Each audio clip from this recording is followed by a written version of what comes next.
Hey! Comment que c'est que on se retrouve pour une petite vidéo aujourd'hui, nous sommes le samedi 20 juillet.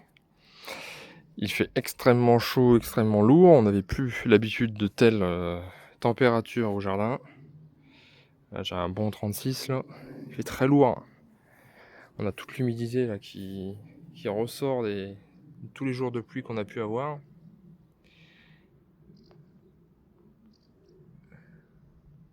Ces petits papillons.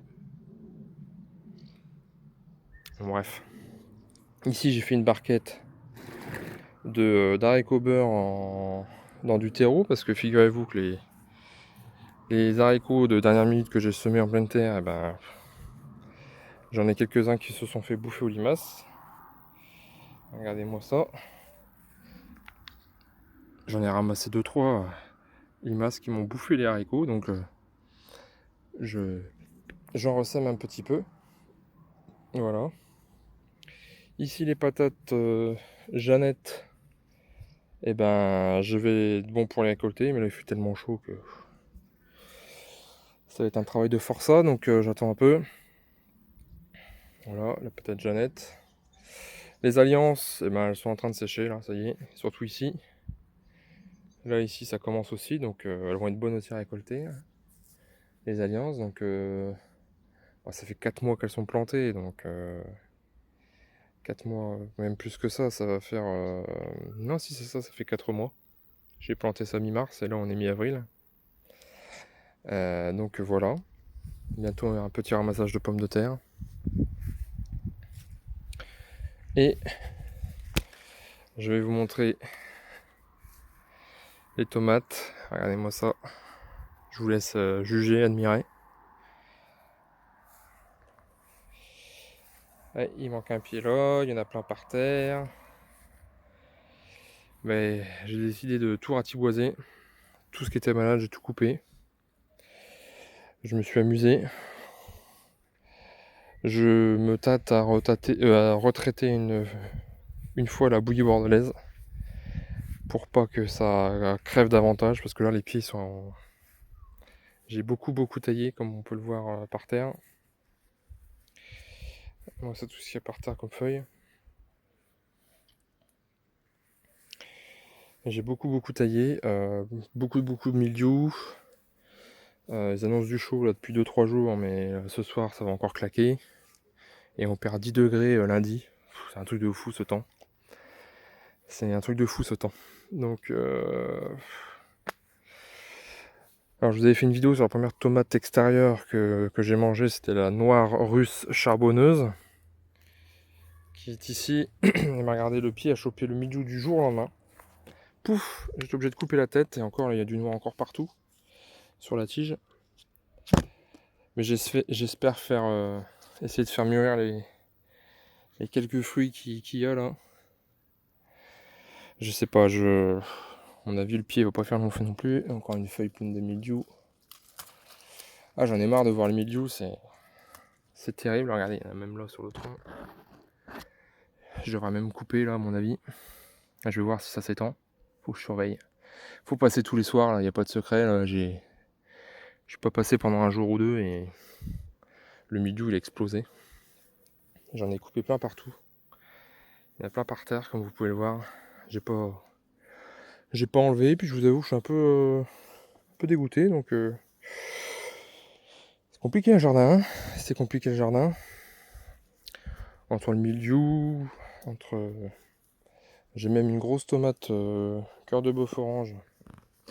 Bah, elle est pas là, je l'ai ramassée. Mais qui a été à moitié mangée par je ne sais pas quoi. Je ne sais pas si c'est un merle ou si c'est un rat. Je sais pas. À moitié bouffée. Une grosse tomate, hein. Une belle grosse tomate qui fait au moins 300 grammes. Bah, c'était la plus grosse du plan, la plus mûre. Et elle s'est faite à moitié bouffer. Donc, voilà. Donc il y a la Cléota Yellow là, qui marche très bien là. Cléota Yellow, regardez-moi ça. Le mildiou ça va encore et beaucoup de fruits très gros. Elle est intéressante la Cléota Yellow là, franchement. Donc bah voilà. Regardez ça comment j'ai foutu à poil le plan là. Par exemple on a la tomate Voyage ici. Là j'ai coupé la tête hein, parce que tout le haut avait chopé le mildiou. Et comme vous pouvez voir, le plan est à moitié à poil. Voilà. Donc il y a plein de tomates par terre parce que ça a chopé le mildiou. Hein. Voilà, regardez. Un petit peu de mildiou. Voilà, il y a des tomates par terre. C'est une catastrophe. C'est une catastrophe. Alors moi je pense qu'aussi ce qui n'aide pas au fait que ça chope facilement le mildiou, c'est que...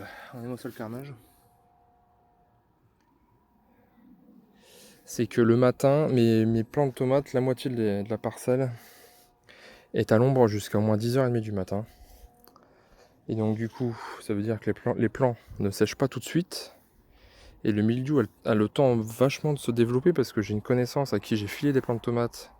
Et ces pieds de tomates sont au soleil très tôt le matin, dès les premiers rayons de soleil. Ils sont à l'ombre en milieu d'après-midi, mais le matin ils sont tout de suite au soleil. Et donc ce qui fait, c'est que les plants sèchent tout de suite, dès le matin. Et même si l'après-midi, en milieu fin d'après-midi, ils sont à l'ombre, bah au moins les pieds ont eu le temps de sécher, bien sûr. Et voilà, tandis que les miens, ils sont à l'ombre le matin jusqu'à 10h30 et humides. Et du coup, bah, je pense que ça n'aide pas pour le fameux mildiou, hein. Malheureusement. Et malheureusement, je n'ai pas 36 solutions pour les foutre à l'ombre dès le matin, à part les mettre devant chez moi, mais bon. Devant chez moi, j'ai 5 mètres de large et puis il n'y a rien quoi. Voilà, voilà. Même dans la serre, j'ai du mildiou. Même dans la serre. Un peu de mildiou. Même sur les pieds qui sont derrière, là, j'ai un peu de mildiou. Bon, il y a un peu de tomates, on en mange un peu, mais pas beaucoup. Hein. Pas beaucoup, pas beaucoup. Je vais vous en cueillir une, là, j'ai vu qu'il y en avait une qui était presque mûre, là, enfin qui est mûre. Donc ça, c'est la variété Frankie. Voilà, donc lui, le mildiou, ça va encore, mais il y en a eu quand même. Hein. Encore là. De toute façon, je passe tous les soirs, il y a du mildiou, je vois encore là sur les feuilles. Donc je ne sais pas quoi faire. Est-ce que je refais un coup de bouillie bordelaise? Est-ce que je sais pas. Est-ce que je continue à couper? Mais bon, évidemment, il va plus y avoir de feuilles. Alors, donc là, on en a une belle ici. De tomates. Elle est bien molle. On va pouvoir, je pense, je vais pouvoir, je pense, l'accueillir. J'ai peur de casser le. Ah, c'est bon. Donc tomate Frankie. Voilà, donc ce sera l'une des premières aussi du jardin. Hein, avec la noireuse charbonneuse, bon, qui est en train de crever. Et puis la Anaroussiane aussi. On a mangé des tomates Anaroussiane. Il y en a encore quelques-unes, je vais vous montrer. Celle-ci, je vais la poser. On va essayer de se faire une micro-salade ce soir. Oh, je vois une tomate qui a du mildiou d'ici. J'avais pas vu. J'avais pas vu, bah ça je peux couper. Voilà. Donc ça c'était quoi ça? C'était quoi ça? C'est la bronze de Belgique. Ouais. Bon, bah, voilà. Donc là ici j'ai la quoi? J'ai la Vorgienne verte. Et je vois j'en ai une belle là derrière. Est-ce que c'est mûr? Oh, c'est mou hein. Je vais essayer de la cueillir, attendez. On va se faire une salade parce qu'avec une tomate et demie on va pas aller loin sinon. Je vais la couper.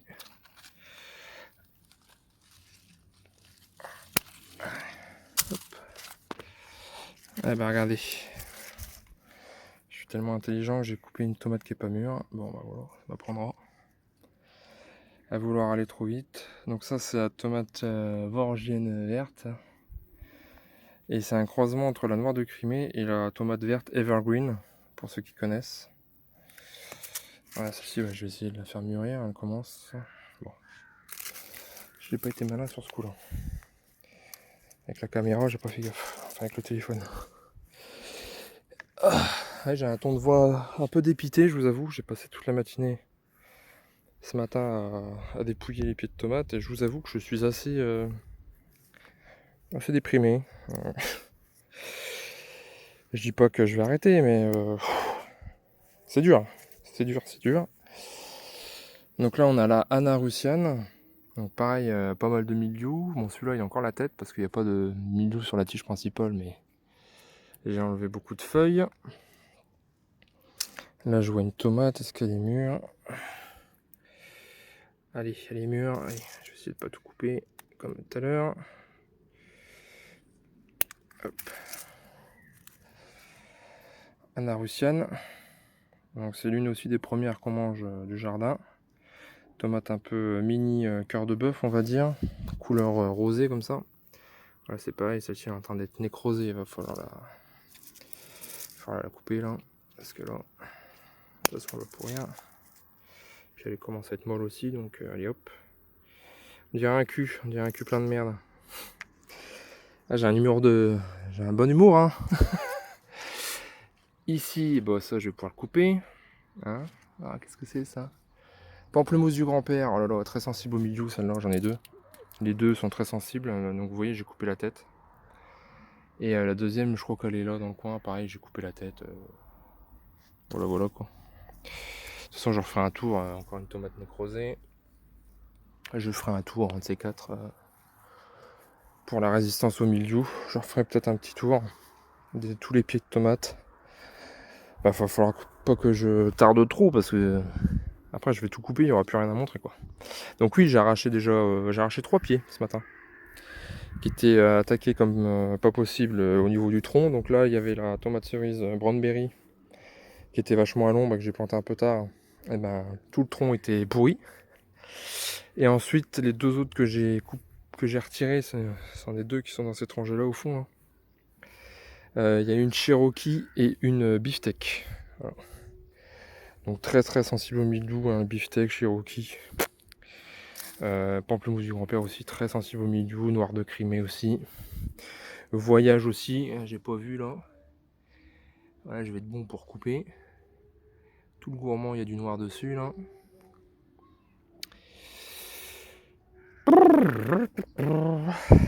C'est... Voilà. Bon, je vais pas faire durer la vidéo plus longtemps, là on est à 10 minutes, un quart d'heure. Et les tomates cerises, figurez-vous qu'elles arrivent seulement. On n'en a pas encore mangé. Là c'est mon deuxième pied de Brownberry, celui-là ça va, il tient un peu plus le choc, il est un peu plus au soleil aussi. Le matin, donc il tient un peu plus le choc. Et là ça y est, les fruits là vont être bons à ramasser les premiers là. Et on a aussi la miel du Mexique là, que j'ai pas mal effeuillé aussi, sensible au milieu. Et je vois qu'il y a quelques fruits rouges. Hein. Les tout premiers. Ouais, ça commence à être pas vu, regarde, c'est des tiges noires là. C'est déprimant. Hein. C'est déprimant. Mais je pense que l'année prochaine, il va falloir que je trouve une solution. Je ferai une espèce de chapiteau ou de dôme, je sais pas. Au-dessus, comme ça. Pour éviter que les pieds que la pluie tombe sur les pieds de tomates, sur les plants de tomates.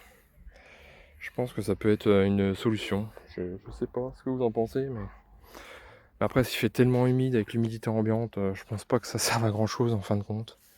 Le mildiou s'installera quand même. Je pense que ça s'installe bien dans la serre, donc je vois pas pourquoi ça s'installerait pas sur des pieds qui sont couverts, avec une espèce de tente au-dessus, quoi, ouverte. Bon. C'est encore du boulot en plus. Donc là, on a les pieds des gourmands qu'on a dupliqués, qu'on a clonés. Et bah regardez, ça repart bien. Mais j'ai déjà aussi du mildiou. J'ai déjà enlevé quelques feuilles. Donc les pieds sont à peine plantés qu'il y a déjà du mildiou dessus, quoi. C'est un truc de fou. Donc là, on a une variété de tomates cerises qui a repoussé spontanément de l'année dernière. Et je lui ai mis un peu de fumier au cul, enfin au pied, quoi. Et il repart bien. Il repart bien. Ça fait plaisir. Voilà. En plus, il était bien placé, donc j'ai dit je le laisse. Ici aussi, j'avais dit il y avait un pied de tomate. Donc là, je pense que c'était un pied de tomate Roma de l'année dernière qui repoussait. Bah, regardez. Il a pas fait long feu le pied. Hein. Il était pas grand. Mildiou. Mildiou à fond. Allez, une petite fraise pour se consoler. Mmh. C'est bon. Donc les fraises, j'ai que des fraisiers remontants. Et là, ils sont en train de faire quelques fraises supplémentaires depuis quelques jours. Les courgettes, ça donne à fond, pas de problème. L'oïdium arrive, ça y est. L'oïdium arrive sur les premiers pieds de courgettes, donc les plus vieux pieds qu'on a plantés début mai. D'où l'intérêt de refaire des pieds un peu plus jeunes, vous voyez. Si vous suivez la chaîne, eh bien, vous les avez vus, ceux-là, ils ont été semés mi-juin et repiqués début juillet. Et ben voilà, là dans 15 jours, j'ai mes premières courgettes. Et puis ceux-là, dans un mois, ils sont morts. Ceux-là, ils seront encore là, j'espère. Les 2 derniers, là. Pour prendre le relais. Allez, je vous montre les courges, tant que j'y suis, parce que j'y suis allé tout à l'heure. Et comme c'est au fond du jardin, je pense rarement y aller. Et j'y suis allé, c'est la forêt vierge. Les petits haricots nains borlotto à grains, ils ont bien grossi. Les gousses sont en train de grossir, donc ça c'est une variété à grains, donc il faut laisser sécher il faut tout laisser sécher. Hein. Voilà. Le maïs, c'est vrai que je vous en parle jamais, donc la variété Mesdi. Les plus grands pieds là qui sont là, je suis désolé pour le bruit, hein, il y a les voisins qui font une fête, je sais pas ce qu'ils font. Et donc les plus beaux pieds, c'est la variété Mesdi, avec des gros épis et des grands pieds de maïs. Ils sont immenses les pieds de maïs. Ils font bien 2 mètres, 2 mètres 20. Donc c'est la meilleure variété que j'ai pour le moment. Les autres sont pas terribles. La variété maïs multicolore, ça va. La variété par contre jaune amarillo, les pieds sont vraiment pas terribles. Pourtant c'est les mieux exposés au soleil. Bon, voilà, comme ça vous savez tout. Là pareil, j'ai un petit pied de tomate cerise spontanée qui est en train de repousser. Enfin tomate cerise, de tomate. Je l'ai laissé mais je pense qu'il va pas tarder à crever. Ici, on a les fenouilles. Donc c'est la forêt vierge, donc j'ai un fenouil qui est monté en graines. J'espère que c'est le seul, parce que sinon je vais l'avoir mauvaise. Et il a pourri. Il a pourri en son centre. Je sais pas ce qui s'est passé. Je sais pas du tout ce qui s'est passé. Voilà, donc les autres ça a l'air d'aller, ça a l'air de se maintenir. Ils montent pas en graines. Ça a l'air d'aller, j'espère. Je serai un peu deck qui monte en graines, je vous avoue. Ah putain, c'est en train de monter en graines là. Non, c'est quoi ça? Si, c'est en train de monter en graines. Je sais pas ce qui s'est passé. Est-ce qu'il fait trop chaud? Est-ce qu'ils ont pris un coup de froid quand je les ai semés et qu'ils étaient dehors? Et ils croient qu'ils sont en train, à la 2e année, du coup ils montent en graines. Mais le problème c'est que si c'est ça, ils vont pas me faire de gros bulbes. Les joies du jardin. Donc les courges. Voilà, les courges là par contre ça marche très bien. Là c'est la forêt vierge là. Les courges là c'est la putain de forêt vierge. Excusez-moi de parler vulgairement. Je ne peux plus marcher. Donc ça va derrière, hein, comme prévu. Les plants sont corrects. J'avais mis ça exprès pour que ça colonise un peu le derrière. Comme j'ai pas un grand terrain. Et ça a l'air de marcher. Donc là on a la Jack B. Little. Ici on a la courge de Siam. Là-bas on a une courge spaghetti. Vous avez vu mon accent italien? Encore une Jack B. Little. Un accent anglais. Donc là il faut se faufiler, hein, pas écraser les branches parce qu'il y en a partout.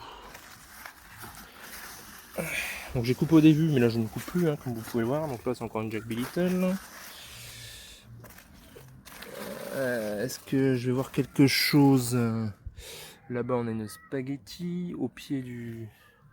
Là-bas aussi une spaghetti.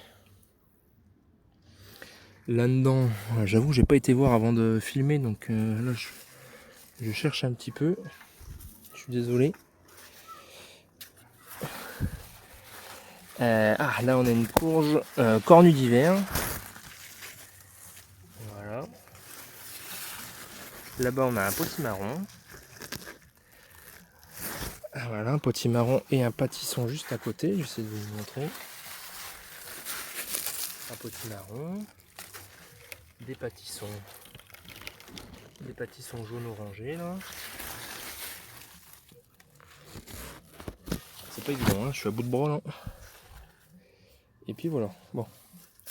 J'ai la courge. Normalement j'ai des butternuts et des bleus de Hongrie, mais. Attendez, j'en ai vu une là. Je pense que c'est une bleue de Hongrie là. La grosse verte là. Je pense. Il y a des chances. Par contre les butternuts. J'ai pas vu de butternut. J'en ai pas vu. Bon. C'est tout. Ce sera la surprise. Par contre j'ai vu qu'il y a un petit pied de melon qui commence à me faire des melons. Je devais couper la vidéo, finalement ça dure. Pareil les concombres. Comme je vous avais dit, hein, comme les courges même tarif, ça chope l'oïdium. D'où l'intérêt de refaire des pieds, hein, je vous l'avais dit. Donc moi j'ai replanté 2 pieds, donc semé mi-juin, replanté début juillet, hein, je les ai mis ailleurs dans le jardin. Et puis voilà. Hein, il faut prévoir pour pallier aux maladies. Et si on a un été qui s'y prête et que les cultures peuvent donner un peu jusqu'à fin septembre, ce serait pas mal. Donc là j'ai un petit melon. Non, ça c'est un concombre. Il est où le melon? Il est là. Un petit melon. Par contre là, la variété, je sais plus si c'est Nord de Carme ou Petit Gris de Rennes. Je ne sais plus, l'étiquette elle doit être perdue là dans les haricots violets Blue Hill. Très très bon haricot, pas du tout de fil, très bon, très productif. Bon, assez long à donner parce que ça a mis 4 mois à commencer à donner. Semé mi-avril et ça commence à donner mi-juillet. Mais très très bon haricot que je vous recommande. La variété Blue Hill. Donc voilà, bon, sur ce. Moi je remplis mon petit carnet avec la récolte de tomates, la résistance au mildiou. Voilà. Bon, je vous dis d'emblée, la beefsteak et la Cherokee, le mildiou, c'est pas terrible. Hein. Même la ananas et la noire de Crimée. Regardez, j'avais des pieds greffés du commerce. Noire de Crimée et ananas. Ça m'a regardé le pied et la poêle. Le pied et la poêle. Le mildiou. Tomate pourrie par terre. Voilà. C'est sympa de voir ça, hein. Ça fait plaisir, ça fait chaud au cœur. Donc j'ai tout coupé, j'ai espoir que celle-ci mûrisse un minimum pour essayer de les manger. Voilà, donc je sais pas si je traite, dites-moi en commentaire si ça vaut le coup de traiter à la bouillie bordelaise ou pas, ou si c'est trop tard. Les tomatillos du Mexique, donc là ça fait plaisir parce qu'il n'y a pas de mildiou du coup. Et ben regardez, ça fait des petites tomates, c'est sympa, regardez ça. Finalement, elles sont un peu plus grosses qu'une cerise, ça fait la taille d'une balle de golf, quoi, d'une petite clémentine. Donc je suis assez content, là, je les laisse bien mûrir, voir un peu ce que ça donne, parce que la dernière fois, je les avais mangées bien vertes. Et toutes petites. Donc voilà. Bon, allez, on est à 23 minutes. Aïe, ah, putain, je me suis fait piquer par une abeille. Et ben ça m'apprendra. Ah la hache. Bon, allez, sur ce, je vous laisse. Je vais retirer le dard que j'ai dans le pied. Allez, salut.